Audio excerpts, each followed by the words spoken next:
An article by the online Citizen mentioned in August 2023, Singapore's Minister for Home Affairs and Law, K Shanmugam, made headlines with the transfer of his Good Class Bungalow, GCB, at 6 Astrid Hill.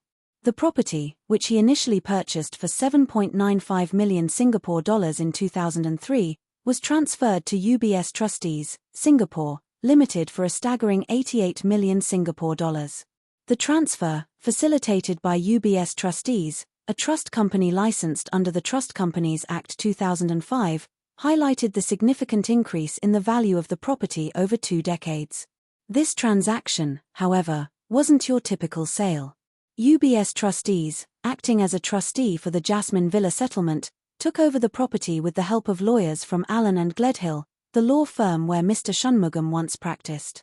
The property spans an impressive 3,170.7 square meters, located in District 10, one of Singapore's most prestigious residential areas known for luxury homes.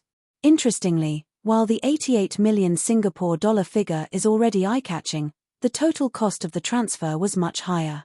With buyer's stamp duty, BSD, amounting to over 5 million Singapore dollars and an additional buyer's stamp duty, ABSD, of 65%, UBS Trustees faced a total outlay of more than 150 million Singapore dollars. There is, however, a possibility of remission on the ABSD if certain conditions are met, including naming specific beneficiaries in the trust. It remains unclear whether UBS Trustees applied for or were granted any remission on the ABSD.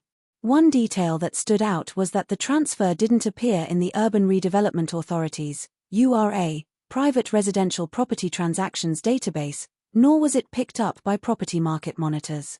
This could be due to the nature of the transaction, involving a trust, which is commonly used in asset management and estate planning.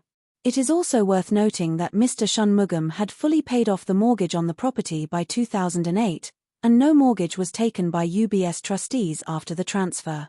This suggests that the payment for the property may have been made entirely in cash. This transfer came just weeks after Mr. Shanmugam addressed concerns in Parliament regarding his rental of the state-owned bungalow at 26, Ridout Road. In his July 2023 ministerial statement, Mr. Shanmugam explained that he decided to rent the Ridout Road property because too much of his savings were tied up in his Astrid Hill family home.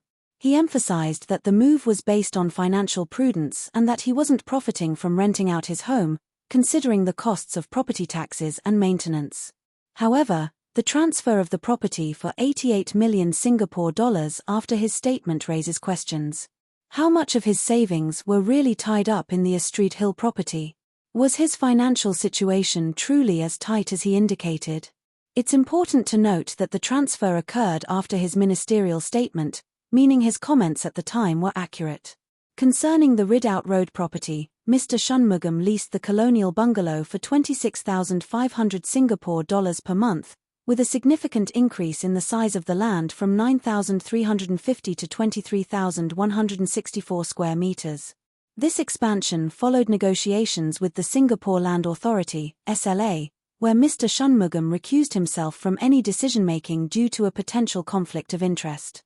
The Corrupt Practices Investigation Bureau, CPIB, later confirmed that there were no improper actions or conflicts of interest in the rental process, and the rental price was in line with market rates as determined by SLA.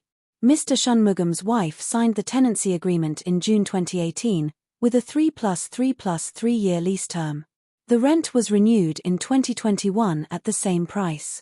This news not only highlights the significant value of prime real estate in Singapore but also raises broader questions about the financial and ethical responsibilities of public figures. What do you think about such high-value transfers involving public officials? Could these types of transactions affect public perception and trust?